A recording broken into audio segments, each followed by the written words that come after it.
Assalamualaikum warahmatullahi wabarakatuh. Perkenalkan, nama saya Nadia Sapitri dari Prodi PAI 6A dengan NIM 101220115. Di sini saya akan menjelaskan tentang sosiologi pendidikan yang dimana diampu oleh Bapak Dr. Sri Muldrianto MPD untuk memenuhi tugas ujian tengah semester. Baik, di sini saya akan menjelaskan tentang teori konflik, yang dimana teori konflik ini adalah salah satu pendekatan utama dalam sosiologi yang dikembangkan terutama oleh Karl Marx. Nah, dan diteruskan oleh beberapa sosiologi seperti Max Weber, Ralph Darenstorff, dan lain sebagainya. Teori ini juga memandang bahwa masyarakat selalu berada dalam ketegangan dan konflik akibat perbuatan atau perebutan kekuasaan, sumber daya, dan kepentingan antar kelompok. Terus pokok-pokok dari teori konflik ini ada banyak ya. Pertama ada masyarakat bukan harmonis tetapi penuh dengan konflik. Jadi masyarakat dilihat itu sebagai arena pertarungan di antara kelompok yang memiliki kekuasaan dan yang tidak memiliki kekuasaan. Sumber daya konflik utama adalah ketimpangan sosial dan ekonomi. Misalnya nih, dari perbedaan kelas nih, status ras atau gender, atau akses terhadap pendidikan dan kesehatan.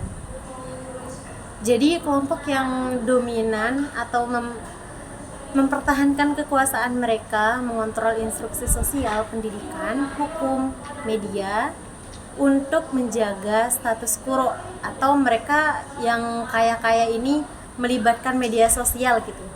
Terus perubahan sosial terjadi melalui konflik, bukan lewat konsensus, tapi karena pertentangan yang menuntut perubahan revolusi, protes, dan lain-lain.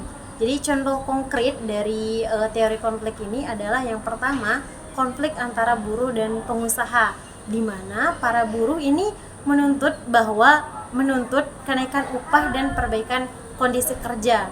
Beda lagi dengan para pengusaha, bahwa pengusaha ini berusaha menekankan biaya produksi agar mendapatkan keuntungan maksimal, gitu perbedaannya. Dan yang kedua, ketimpangan akses pendidikan, yang dimana anak-anak dari keluarga kaya punya akses ke sekolah berkualitas, bisa les, dan juga mempunyai teknologi.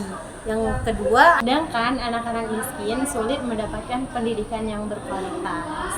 Jadi sistem pendidikan mencerminkan dan memperkuat atau ketimpangan kelas sosial. Jadi dari teori konflik ini menegaskan bahwa perbandingan antara kelas sosial dan kelas yang ekonominya tinggi dari segi pendidikan juga sudah berbeda, termasuk dari pendidikan pada pelosok-pelosok dan juga pendidikan yang kita anut sekarang itu sangat jauh berbeda.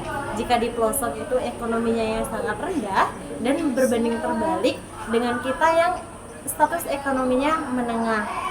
Itu pertarungan sosial atau teori konflik yang perlu kita rubah dari tadi pemerintahannya, struktur organisasinya, sehingga tidak ada yang merasa direndahkan atau tidak ada yang merasa status ekonominya lebih rendah dan ada yang merasa status ekonominya lebih tinggi.